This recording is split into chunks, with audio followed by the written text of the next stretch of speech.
Let's talk about Ghost Stories' English dub. English dubs of anime have always been an interesting source of topics to talk about for so many years, from civilized discussions about our favourite voice actors to petty squabbles about my Japanese dub.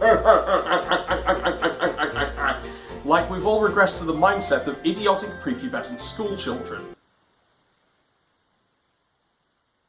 Alas! The process of making an English dub is simple, if difficult to pull off, as not only do you need your script to be as faithful to the original Japanese script as possible, but also you need competent voice actors who can pull off performing these lines really well. And fortunately, mostly these days, these English dubs turn out perfectly fine, with relatively little fuss or controversy. But there are a few English dubs whose creation has quite the story surrounding them. Today on Mike Talks About, we're going to have a look at one such anime whose English dub has quite the story to tell. Ghost Stories, to be exact. It's the year of our Lord 2000. The world escaped the perilous peril that was the Millennium Bug. Everyone was crawling in their skins over Linkin Park's debut album. Nintendo scared the absolute fuck out of everyone with The Legend of Zelda Majora's Mask, and veteran anime studio Pierrot, who you might recognise these days for doing certain anime shows like Tokyo Ghoul, had just come out of completing their anime adaptation of the popular manga series Great Teacher Onizuka. All seemed well within the studio. After all, they had a number of hits on their hands, including the aforementioned Onizuka, the anime adaptation of Power Stone, and the Animage Anime Grand Prix award-winning Yu Yu Hakusho. One day, they decided to get together for a meeting on what anime show they wanted to do next. Okay boys, we need another big budget, no shit taking, badass fucking hit on our hands. Got any ideas on what to adapt next?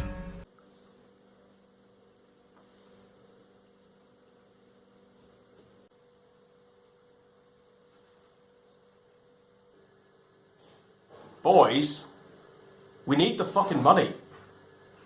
Anyone wanna, speak up? Sir, I was having a look in the shops yesterday. I really couldn't find a good manga that we could adapt. Sorry. Yeah, I'm sorry, mate. What? Could you speak up a bit? I didn't quite catch that over the sound of my freezer going off in the background. Know what I mean? Okay, I'm gonna have you for this, you little colour. What about Gakko no Kaiden? What? The Toru Tsunemitsu novel? About the kids being spooked by ghosts? That shit ain't gonna sell. That's it! You, my friend, are a fucking genius! No sir, I really am not. Alright! We got our next big hit on our hands! And it's an adaptation of one of my favourite books, too! Okay, calm down. Director. Noriyuki Abe, he just came out of Onizuka, right? Get him to direct this shit! What if he's busy with another project, boss? And the music. What do we get for the music? Koruwada, that's it! I loved his music in Ninja Scroll. Please, chill your beat, sir. Okay, voice actors. You! Who, me? Name me some voice actors we can hire right now. Oh, fuck. Tomoko Kawakami? Yes! Kotono Mitsuishi? Preach it, brother! Kakao Honda? Alright, I fucking love it! That's it! Cancel all the other anime we're making right now. We're gonna make this our next big money maker, period! Yeah, it bombed. Big time. From its run on Fuji TV betwixt October 2000 and March 2001, the show only managed to attain a viewership of between 10 to 14%, meaning Pierrot made no money, despite their hard work. The reason why it bombed is simply because, well, the show wasn't very good. And I don't blame them, honestly. I rewatched the whole show for this episode, and I agree, it's pretty bad. Not bad as in, fuck this show, please let me die, more, it was bland, boring, and tiring. The basic premise of this show is that a group of school children, led by the red-headed spunky girl Satsuki, investigate a series of hauntings surrounding their school, with the aid of a magical book given to Satsuki by her dead mother and a possessed black cat. I give points for its simplicity, but it goes way overboard with its simplicity, as the episodes are typical Monster of the Week episodes that gets old and repetitive pretty fast, having little in the way of variation or interesting plot twists that happen, and the characters remain as one-dimensional and flat as they were when they were introduced to us by the end of the show. Oh, not to mention, the animation was rather stiff, lifeless, and dull. And despite another episode being planned about the slit-mouthed woman Kuchisake Onna, the show was quietly put to rest after it had finished its run. 2005 rolls around, and during this period, anime experienced its biggest mainstream exposure in the West. This effect gave distribution company a chance to make ghost stories relevant again. They decided to license the show out to popular dubbing company ADV Films, a company based in Houston, Texas with a good track record of dubbing anime for Western audiences, including Azumanga Daioh, Full Metal Panic, Neon Genesis Evangelion, and most of the films directed by Makoto Shinkai. According to one of the voice actors on this show, one Greg Ayres, who voices Leo, ADV Films were given free rein on how they could produce their dub, so long as the character and ghost names remained completely intact, the slaying of the ghosts wasn't altered, and the core meaning of the episode didn't go through major rewrites. Taking on the role of the ADR director was one Stephen Foster, who was known for his rather choice, let's go with that, deviations from the original script, in order to make them feel a bit more edgier and cooler, with varying results. But for this particular project, he decided to have quite a lot of fun. So you know how in practically every single dub, the script is as faithful to the original as possible, only taking diversions when need be? And how the actors have to pull off performances that can match or even surpass the original Japanese voices? Well here, Stephen Foster said fuck that, and threw out the entire original script, completely retooling it alongside co-writer Lucan Duran into a raunchy, sleazy, sex-crazed, politically charged, over-the-top, completely ridiculous, and incredibly comedic gag dub, not too dissimilar to South Park. There are so many aspects to this dub that makes it what it is. For starters, there's things like the vulgar, crass humour. Listen, Satsuki, you only get a chance like this once in your life! Alright, who's first? The running gags, especially in regards to the then current state of Christian Slater's career. The overt political jokes. Not Grand Theft Auto again. What would Hillary Clinton say? The fourth wall breaks. Okay, let's stop breaking the third wall. I mean third wall breaks, thanks Leo. The jabs at the animation quality. My legs are moving. But I feel like we're not getting anywhere. And the mockery of the cliches present in the show. Obeying horror movie rules, I'm going to go out alone. You stay here while I go out looking for help. Okay. Probably the biggest change the dub makes is to the characters, and how they're altered beyond 11 to the point that they don't even resemble their original counterparts. Let me tell you all about the leads. Nearly all of them simply have certain traits exaggerated for comedy. Satsuki was already a fiery, red-headed, brash young girl in the original, but her abrasiveness and heat were cranked up to the point where she outright comes across as, and at times acts like, a proper bitch.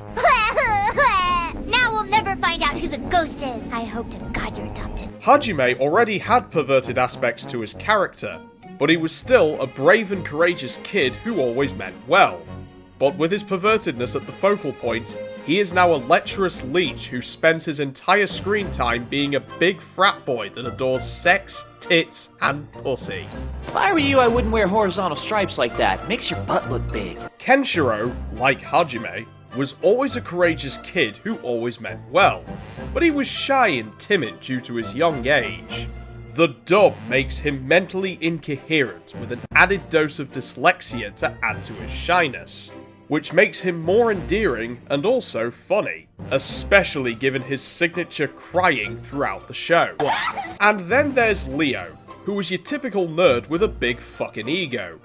While he still acts like this in the dub, and he's damn proud of it, that's for sure, for no other reason other than the rule of funny, he and his family are also Jewish, which leads to hilariously awkward moments. The Jew who can act and so obviously I'm gay. I'm not gay, you born-again homophobe halfwit. The only character of the leads who had a significant change in characterization is Momoko. Originally, she was a quiet, polite, sweet, and good-natured girl who has the ability to sense the ghostly spirits lurking around the school, which added a layer of creepiness to her. In the dub, she is now a gentle, kind, and motherly born-again Christian with added supernatural senses. This makes for a glaringly obvious yet still really entertaining contrast of such a kind-hearted girl taking the absolute piss out of religion and Christianity at every opportune moment. She also contrasts with the now Jewish Leo in order to add extra depth and humour between their relationship. Oh, don't give me any credit. It was all the Lord Jesus. Okay, whatever. How did the Lord Jesus tell you how to put it to sleep? Not me. I was just an instrument of the Lord, though I'm a little fuzzy on the details. These intentionally exaggerated traits make these characters colourful and vibrant. Not to mention, hilarious in their dynamic relationships with one another being entertaining and joyous to watch and laugh at. But Mike! I hear you asking that weird fucking voice of yours. What about the script? There was none. While the actors were given a rough outline on how the scene would play out, pretty much all of the dialogue was completely ad-libbed by themselves. And you can tell by the end credits of each episode as the scriptwriters for the show list a lot of the actors under that credit due to the ad-libs. For some of these actors, it's more or less their only credit in script writing. Despite this, however, Stephen Foster once said that the actors would chime in with a joke every now and then, which is, I guess, how the rumour got started that the whole show was ad-libbed, implying there was some kind of script written out beforehand. To which I say, you have seen the credits, right? Right? Also, ask any of the voice actors from this show about the ad-libbing, and they'll tell you that, yeah, we ad-libbed this shit. Like what Monica Rial confirms during a panel at Anime USA in 2011. But yeah, it was the first time that we had creative license and there was no script written for the show. We wrote it as we went along. We improvised the whole thing. In that panel, she mentioned a little tidbit about how the recording process happened. One actor would come in to set the tone of the scene, and then every actor who came in afterwards would have to play off what that first actor initially set up. And this would oftentimes result in a bit of a brawl over who got to record the scene first. But when it all came together, it resulted in the tightly knit together script that pulled no punches with its vulgarity and went wild with everything it set out to do. Of course, this heavily punched up script is helped by strong performances from the vocal cast, as they all nail their characters' revised personalities down in a way that helps these characters be engaging and funny. Hilary Hugg and Greg Ayres are a natural fit for their characters Satsuki and Leo, as their voices fit the overall fiery sweetheart and nerdy character types they portray. But the fact that they both play with their typical typecasting allows them to be more fun and crude than they usually are, with the edginess, sarcasm, shit-talking, and lewdness to prove it. You know, kids would stop talking about you if you'd get out more. Kinda de-geek yourself. Geeks run the world! But they're not getting their peepees waxed now, are they? Meanwhile, Christine Orton and Monica Rial both work well with their voices on their characters Kenshiro and Momoko. Although me personally, I've never been a fan of the latter's general voice, since I find her sickeningly sweet voice to be annoying and oftentimes ear-grating to a fault that it puts me off from liking any character she voices. Back on point though. They work well since, like I mentioned with Momoko earlier, the contrast of their cute, saccharine voices with the parodic, mature vibe of the show, combined with the dialogue, makes them entertaining as all hell to watch. You just wait. When that wonderful president finishes stacking the Supreme Court, we won't have to. Don't forget what I told you about premarital sex. Abstinence only got it. But let's be honest, the real standout amongst the leads, arguably the whole cast, is Hajime, voiced by Chris Patton. Chris Patton If you know this guy's portfolio, you'll have noticed that he tends to voice dark, sardonic pricks most of the time. So this is a unique instance where he's voicing someone who's more light-hearted and friendly. However, it's pretty obvious from watching his on-screen antics that he's amazing at comedy, as his comedic timings and dialogue is just perfect, coupled with his outstanding spot-on delivery on all of his lines. Chris Patton makes Hajime his own character, nailing the sleazy, perverted, frivolous aspects of his personality that makes him the lovable loon we know him to be, as well as playing off the rest of the cast perfectly with his brazen one-liners and his crude attitude. Not to mention, the sheer vocal dissonance between his voice over his looks makes his lines even funnier. Honestly, I could just play a lot of clips of just Hajime alone, but since I have to move on to the next part of this video, I'll just leave you with... I'm too young to die. The only person I've had sex with is my babysitter. It isn't just limited to the main vocal cast though, as the rest of the cast turn in excellent performances that everyone can be proud of. Here's a few examples of supporting or side characters whose performances stood out to me the most. Amano Jaku, voiced by Rob Mongol, nails the cynical, bitter, and resentful personality that Dan Cat displays all the time so well, you'll want to pet it so badly. He probably has the best third wall breaking jokes of the show, constantly complaining about the script and wondering when he'll get paid. Why am I doing this? It's not faithful to my character arc. Oh well, I'm getting paid for this, just better read the script. Mr. Sakata, voiced by Tommy Drake, gives him a respectful and light-hearted, yet dull, stoner-like voice that makes him seem like he doesn't give a single fuck about his job as a teacher. He's still funny with this personality because of his amazing dialogue. Settle down! I was just kidding, there's no such thing as ghosts! And don't even think about holding it in, it isn't healthy. All your butts will explode. Complementing him is Miss Matsushima, voiced by Kira Vincent Davis, and she is more loud, abrasive, and hyper-emotional, which makes her more fired up and lively. And that makes her a bit more interesting to watch as opposed to Mr. Sakata due to her personality and how she plays off of him. And she likes being horny a lot. Really. All means it broadcasts to all the school, and laid means I'm horny! Yuki Shirogane, one of the many ghosts the kids take down, voiced by Leslie Tesh Peterson. While she only appears in one episode, I enjoyed her performance very much, as I took to her gracious yet lively and jovial manner whenever she was on screen. But she also gains major points for being hilariously over-emotional, especially when someone brings up the blood-stained lake. Shut up! Sorry about that, folks. Some of the vocal cast in this actually play multiple roles in this show. For example, there are a couple of construction workers in a few scenes voiced by Andrew Love who have a very dull, bored tone to their voice, yet the dialogue makes them funny since he's playing the whole thing completely straight, especially with his signature Sure, jackass. And then there's Brittany Karbowski's characters.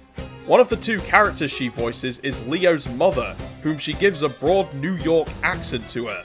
An accent so completely ill-fitting for her character, it shouldn't work. Yet it's funny because of how hilariously she pulls it off. I like it when she says, Come rub my nipples. as it comes completely out of left field, yet it's so funny at the same time. The other character she voices is Mio in episode 9. She has a shy and cute voice at first, but the more the episode goes on, the crazier her voice gets, with demonic intonations coming out of her voice box at one point. Come on, jump. I said jump! And some brat-like qualities coming out when she gets scared for her life. So I drag my happy ass out in the pouring rain. Come bring me back to life, he says. Oh, be good, I promise, he says. If you've seen clips of this show, you'll probably recognize this moment from her at the climax of this episode, as it's arguably the single most iconic moment of the entire show. Shirotabi, please forgive me for bringing you back to life. I know now that it could never work between us. As much as we wanted to, it could never be. Not because you're a rabbit, but because you're black. Brittany fucking Karbowski, everyone! Give this woman an Oscar! Right, let's move on.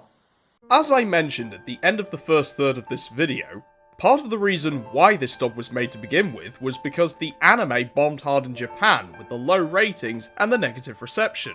Surprisingly, or not, this dub was faced with sharp criticism when it originally launched in 2005. It's because of the sheer lack of faithfulness to the original script, as most elitists have pointed out. To which I say, you want to know something weird about this dub? When I rewatched this show, I noticed how the first 2 episodes were, shock horror, actually trying to make some effort of giving us a legit straightforward dub with the odd bit of humour added in for good measure. Alas, it really starts coming into its own come episode 3, where the rains fall straight into the abyss and all hell breaks loose on the dub. Also, you want to learn about something interesting. There actually exists another English dub of this anime? Nani? I know, Chris Patton, isn't that fucked up? And the spookiest part about it? It stays true to the original script! Yeah, Animax, a Southeast Asian broadcasting channel, produced their own English dubs of various anime series like Cardcaptor Sakura in Hong Kong using their own pool of talent. Unfortunately, their dubs suffer from poor audio quality like peaking and wooden performances from the cast, and this is no exception. Only the first 9 episodes were dubbed by them, and it has since been lost to the depths of time. Although someone did upload a clip of it to YouTube though, so there's not much else I can say on this dub other than tell me which of these 2 voices is better. Come on, you're nearly there! Think of a big black man chasing you! Back to the ADV dub. As the years went by, it would eventually accrue quite the cult following, with praise being given for the tightly written, completely ad-libbed dialogue, the irreverent, vulgar humour, and the strong vocal performances from the cast. In fact, this dub made such an impact on the scene, it would inspire the very concept of an abridged series, with YouTuber Little Kuribo using this dub as inspiration for kickstarting his Yu-Gi-Oh! Abridged series on YouTube. Team 4-Star followed on not long after, with their abridged series on Dragon Ball Z, and people have retrospectively called this the only officially produced abridged English dub ever. However, it would gain criticism through the years of hindsight for its age, as much of the humour revolve around the liberal vulgarity and offensive nature makes this dub feel a bit dated. Some jokes, for example, have aged hilariously, as Christian Slater would have a career resurrection in 2015 with his appearance on the TV show Mr. Robot, while other jokes haven't been as fortunate, as 2 of the voice actors of this dub, Illich Guardiola as Satsuki and Kenshiro's father, and Vic Mignogna as Da Vinci the Painter Ghost, were accused of sexual misconduct in 2014 and 2019 respectively, making their scenes with sexual jokes included in there hard to stomach today. These criticisms were brought upon the dub due to the change of the social and political climate over the last decade. As compared to the 2000s when the dub was recorded, we've become more desensitized to offensive content and humour. And it's sad when you realise this dub would have caused a massive shitstorm across all forms of social media, from soccer moms, social justice warriors, and political activists of either spectrum had it been released today due to its offensive humour. And ADV Films knew this going in, as this was a once-in-a-lifetime chance to do this, and it would be something that they would never do again, ever. And, well, they were proven right in September 2009 when they officially shut down due to filing for bankruptcy. Though from the ashes came Sentai Filmworks, who were more or less the spiritual successor to ADV Films, and to this day, they continue to dub certain anime titles into English, such as Shirobako, Bloom Into You, Medica Box, and a couple more films from director Makoto Shinkai.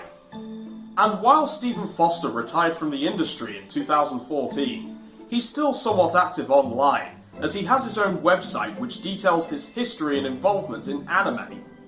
He still acknowledges the community for their support of his work, even appearing in a YouTube video on this anime's dub by the Red Bard, albeit in text form. In contrast, a lot of the VAs from this dub still do voice acting today, especially Monica Rial. Jesus, you've seen her ANN profile? shit's lengthy.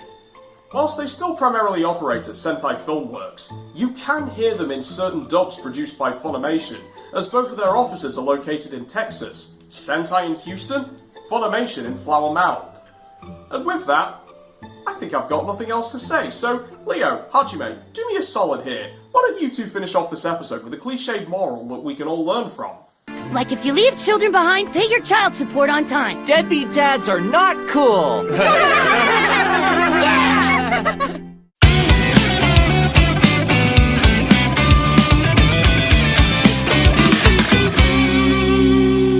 Hey there everybody, if you enjoyed this video, why not drop a like my way, and if you want to see more of what I do, then click the subscribe button and hit the notification bell for all updates.